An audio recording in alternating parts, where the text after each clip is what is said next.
മഹാരാഷ്ട്രയിലെ മൊറോഷി ഗ്രാമത്തിൻ്റെ അടുത്ത് ഏകദേശം 3000 വർഷങ്ങൾക്ക് മുന്നേ ഒരു ഫോർട്ട് നിർമ്മിക്കപ്പെടുന്നു.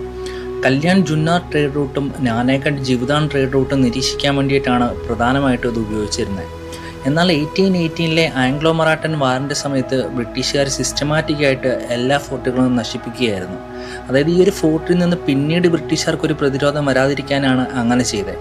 അപ്പം മുകളിലേക്കുള്ള സ്റ്റെപ്പുകളൊക്കെ നശിപ്പിക്കപ്പെട്ടെങ്കിലും അഡ്വഞ്ചർ ഇഷ്ടപ്പെടുന്നവർക്ക് വേണ്ടി ഈ ഒരു ഫോർട്ട് ഇന്നും നിലകൊള്ളുന്നു. അപ്പം മഹാരാഷ്ട്രയിലെ താനെ ജില്ലയിൽ മൊറോഷി ഗ്രാമത്തിൻ്റെ അടുത്തുള്ള ഭൈരവ്ഗഡ് ഫോർട്ടിലേക്കാണ് നമ്മുടെ ഈ ഒരു യാത്ര.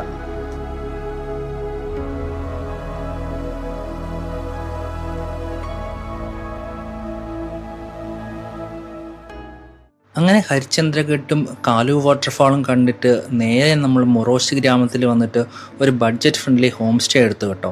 പിറ്റേ ദിവസം രാവിലെ 6 മണിക്ക് തന്നെ നമ്മൾ ട്രക്കിങ് സ്റ്റാർട്ട് ചെയ്യുന്ന ഈ ഒരു പോയിന്റിലെത്തി.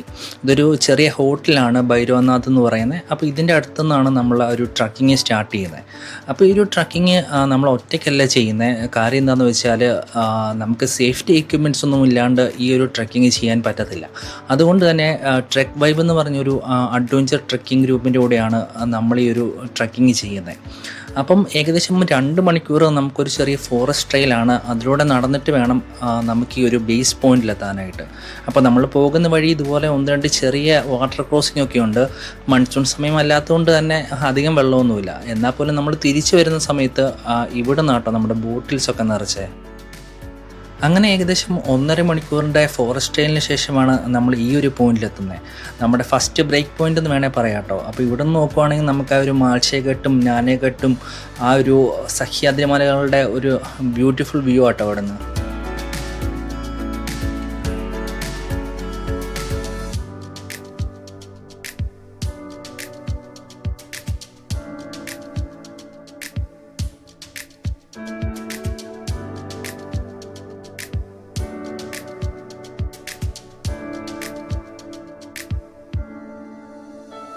എർത്തിൻ്റെ ക്രാക്സിൽ മാഗ്മ ഇഞ്ചെക്റ്റ് ചെയ്തുണ്ടാകുന്ന ഒരു ജിയോളജിക്കൽ ഫോർമേഷനാണ് ഡൈക്ക്. അങ്ങനെ ഒരു ഡൈക്കിലാണ് നമ്മുടെ ഭൈരവ്ഗഡ് ഫോർട്ട് നിർമ്മിക്കപ്പെട്ടിരിക്കുന്നത്. അങ്ങനെ വീണ്ടും മുന്നോട്ട് പോകുമ്പോൾ നമ്മൾ ഇതുപോലെ ഒരു ഫ്ലാറ്റ് സർഫസിൽ എത്തും കേട്ടോ. അപ്പോൾ ഇവിടെ വെച്ചിട്ടാണ് നമ്മുടെ സേഫ്റ്റി എക്യുപ്മെൻറ്റ്സ് എങ്ങനെ വെയർ ചെയ്യണം, അതെങ്ങനെയാണ് യൂസ് ചെയ്യേണ്ടതെന്നൊക്കെ നമ്മുടെ ലോക്കൽ ഗൈഡ് പറഞ്ഞു തരുന്നത്. അപ്പോൾ നമ്മൾ ഏകദേശം 10 പേരുള്ള ഒരു ടീമിൻ്റെ കൂടെയാണ് ഈ ട്രെക്കിങ് ചെയ്യുന്നത്. അപ്പോൾ നമ്മുടെ കൂടെ 2 ലോക്കൽ ഗൈഡ്സാണ് ഉള്ളത്. അപ്പോൾ അവരാണ് നമുക്ക് കാര്യങ്ങളൊക്കെ പറഞ്ഞു തരുന്നതും നമ്മളെ സപ്പോർട്ട് ചെയ്യുന്നതും. അപ്പോൾ വീണ്ടും ഏകദേശം മുന്നോട്ടൊരു അരമണിക്കൂറുടെ നമുക്ക് നടക്കാനുണ്ട്. അപ്പോൾ ഇതിന് ശേഷമാണ് ആ ഒരു ക്ലൈംബ് സ്റ്റാർട്ട് ചെയ്യുന്നത്. നമ്മളിപ്പോൾ കാണുന്നതാണ് ഈ ഒരു ഫോർട്ടിൻ്റെ നോർത്ത് ഫേസ്. ഇപ്പോൾ കാണുന്നത് ഒരു വെർട്ടിക്കൽ വാളാണ്, വെസ്റ്റ് വാൾ എന്നാട്ടോ പറയുന്നത്. 90 ഡിഗ്രി നിൽക്കുന്ന ആ ഒരു വാളാണ്. പക്ഷെ നമ്മൾ കയറാൻ പോകുന്നത് ഈസ്റ്റ് വാളാണ്. അവിടെയാണ് ആ ഒരു സ്റ്റേഴ്സ് ഒക്കെ ഉള്ളത്. അപ്പം ഞാനും ആഷിൽ ബ്രോയും നമ്മുടെ ആദ്യത്തെ മഹാരാഷ്ട്ര ട്രിപ്പിൽ ഈ ഒരു ഫോർട്ടിൽ കയറണം എന്നാണ് പ്ലാൻ ചെയ്തിരുന്നത്. എന്നാൽ മൺസൂൺ സമയത്ത് ഇത് കുറച്ചുകൂടെ ഡേഞ്ചറസ് ആയതുകൊണ്ട് തന്നെ ക്ലോസ്ഡ് ആയിരുന്നു. അതുകൊണ്ടാണ് ഈ ഒരു പോസ്റ്റ് മൺസൂണിലെ മഹാരാഷ്ട്ര ട്രിപ്പിൽ നമ്മൾ ഈ ഒരു ട്രക്കിംഗ് ഉൾപ്പെടുത്തിയത്.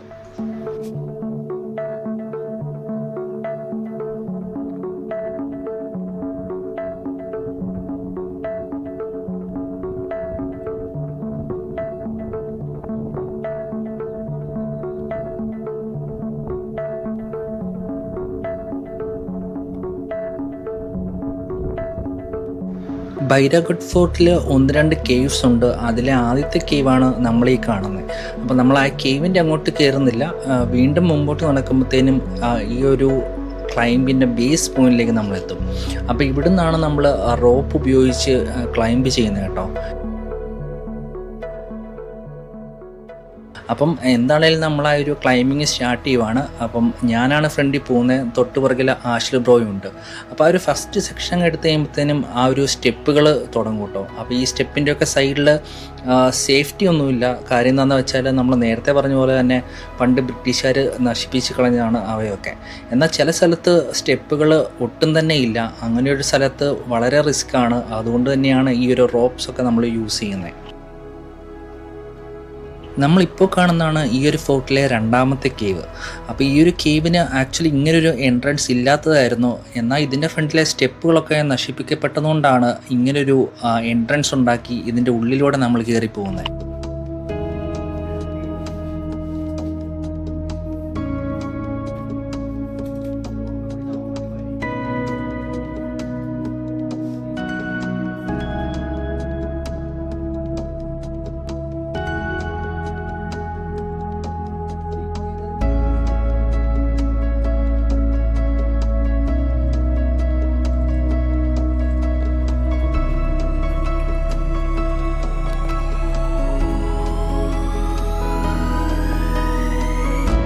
ഇപ്പം നമ്മൾ കയറാൻ പോകുന്നത് ഒരു സ്കെയറി പാത്ത് എന്നാട്ടോ അറിയപ്പെടുന്നത്. ഇവിടെ ഏകദേശം 3-4 സ്റ്റെപ്പുകൾ കംപ്ലീറ്റ്ലി മിസ്സിങ് ആണ്. അതുകൊണ്ട് തന്നെ നമ്മളൊരു ടേൺ എടുത്തിട്ടാണ് ഇവിടെ കയറുന്നത്. അപ്പോൾ നമ്മുടെ ലോക്കൽ ഗൈഡ് നമ്മുടെ മുമ്പേ പോയിട്ടുണ്ട്. അപ്പോൾ ഇവിടെ കയറാനായിട്ട് ആളും നമ്മളെ ഹെൽപ്പ് ചെയ്യും കേട്ടോ.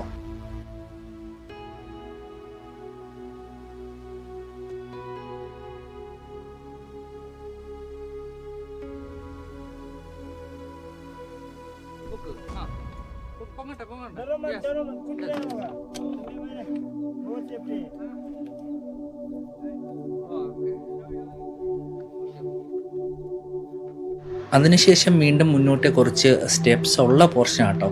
എന്നാൽ സൈഡിൽ സേഫ്റ്റി ഒന്നും ഇല്ല താനും.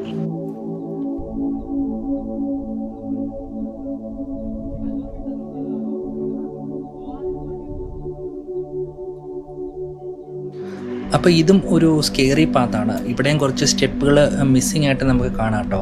അപ്പോൾ ഈ ഒരു സ്ഥലത്തും നമ്മളായ ഒരു റോപ്പിനെ കംപ്ലീറ്റ്ലി സപ്പോർട്ട് ചെയ്തിട്ടാണ് കയറി വരുന്നത്.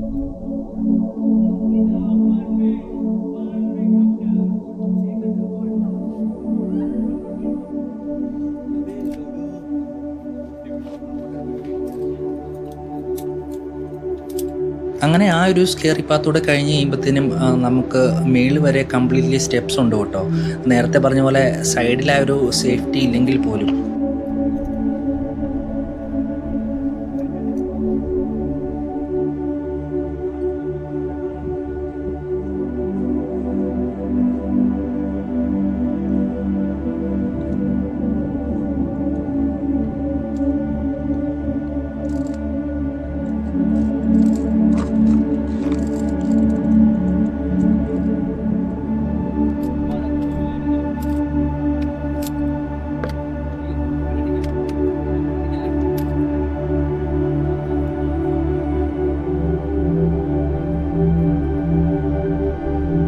അങ്ങനെ കയറി വന്ന ആ ഒരു സ്റ്റെപ്സ് തീർന്നു കഴിയുമ്പോഴത്തേനും കാണുന്ന ഒരു ഓപ്പൺ സ്പേസും ഒരു ഓപ്പൺ വ്യൂ ആണിത്.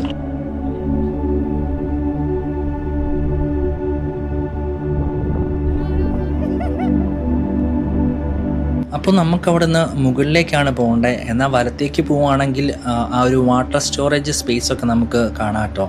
അപ്പോൾ ഇതൊരു പോസ്റ്റ് മൺസൂൺ സമയമായതുകൊണ്ട് തന്നെ ഫ്ലവറിങ് സീസണാണ്. അപ്പോൾ നമ്മൾ ഈ നടന്നു പോകുന്ന വഴിക്കൊക്കെ ഫ്ലവേഴ്സ് ഉണ്ട് കേട്ടോ.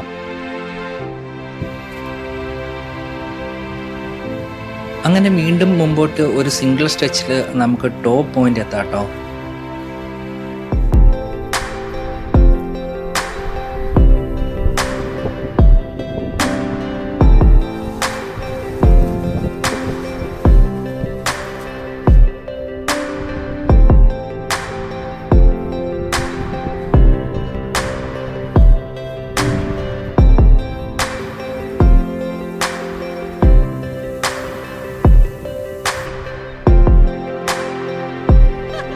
അങ്ങനെ ആ ഒരു ഫോർട്ടിൻ്റെ മുകളിലെത്തുമ്പം ആ ദൂരത്തേക്ക് കിടക്കുന്ന സഹ്യാദ്രി മലനിരകളും അതുപോലെ മാൽസ്യഘട്ടും ജ്ഞാനഘട്ട് പോലെയുള്ള വിവിധ ഘാട്ടുകളും നമുക്ക് കാണാൻ പറ്റും. ഈ ഒരു കാഴ്ചകളൊക്കെ കണ്ടിട്ട് അധികം താമസിക്കാതെ നമ്മൾ തിരിച്ചിറങ്ങുവാണ്. വെയിലൊക്കെ ആയിട്ടുണ്ട്, എന്നാൽ ഒരു ചെറിയ കാറ്റുള്ളത് കൊണ്ട് തന്നെ വെയിൽ നമുക്കൊരു പ്രശ്നമായിട്ട് തോന്നിയില്ല. അപ്പോൾ നമ്മൾ തിരിച്ചിറങ്ങുമ്പോഴത്തേനും വന്ന സ്റ്റെപ്പുകൾ വഴി തന്നെയല്ല തിരിച്ചിറങ്ങുന്നത്, നമ്മൾ റാപ്ലിങ് യൂസ് ചെയ്യുന്നുണ്ട്. കാര്യം എന്താണെന്ന് വെച്ചാൽ ആ ഒരു സ്കെയറി പാത്തും ആ ഒരു യൂട്ടേണൊക്കെ കുറച്ച് ചലഞ്ചിങ് ആണ്. അതുകൊണ്ട് തന്നെ ആ ഒരു ഡിസെൻറ്റ് കുറച്ച് സേഫറും അല്ലെങ്കിൽ ഒരു ക്വിക്കർ ഓപ്ഷനായിട്ടാണ് റാപ്ലിങ് യൂസ് ചെയ്യുന്നത്. അപ്പോൾ റാപ്ലിങ് നമ്മൾ ഫസ്റ്റ് ടൈം ചെയ്യുന്നവർക്കാണെങ്കിൽ മേ ബി ഒരു പേടി ഉണ്ടാവും. എന്നാൽ അവിടെ നമുക്ക് പറഞ്ഞു തരാനും ഹെൽപ്പ് ചെയ്യാനായിട്ട് നമ്മുടെ ലോക്കൽ ഗൈഡ് ഉണ്ടാവും. അപ്പോൾ ആഷിൽ ബ്രോയാണ് ആദ്യം റാപ്ലിങ് ചെയ്ത് താഴത്തേക്ക് ഇറങ്ങുന്നത്, രണ്ടാമതായിട്ട് ഞാനും.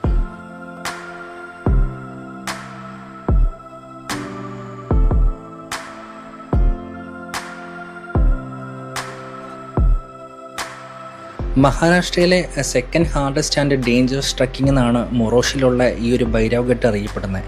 അതുകൂടാതെ വർഷങ്ങൾ കൊണ്ടുള്ള ആ ഒരു ഇറോഷനും മെയിൻ്റെനൻസ് ഇല്ലാത്തതുകൊണ്ട് തന്നെ വളരെ മോശം അവസ്ഥയിലാണ് ഈ ഒരു ഫോർട്ട് ഉള്ളത്. അപ്പം എന്താണേലും അധികം താമസിക്കാതെ ഈ ഒരു ഫോർട്ടൊക്കെ കംപ്ലീറ്റ്ലി ക്ലോസ്ഡ് ആക്കും. അപ്പോൾ അതിന് മുന്നേ അഡ്വഞ്ചർ ഇഷ്ടപ്പെടുന്നവരാണ് നിങ്ങളെങ്കിൽ ഇതൊക്കെ വന്നൊന്ന് എക്സ്പീരിയൻസ് ചെയ്യേണ്ടതാണ്. എന്താണേലും അടുത്തൊരു മൺസൂണിൽ വീണ്ടും കുറച്ച് അഡ്വഞ്ചറസ് ട്രക്കിംഗ് ഉൾപ്പെടുത്തി ഒരു മഹാരാഷ്ട്ര ട്രിപ്പ് ഉണ്ടാവും. അപ്പോൾ ആ ഒരു ട്രിപ്പിൽ കൂടുതൽ മഹാരാഷ്ട്ര വിശേഷങ്ങൾ കാണാം.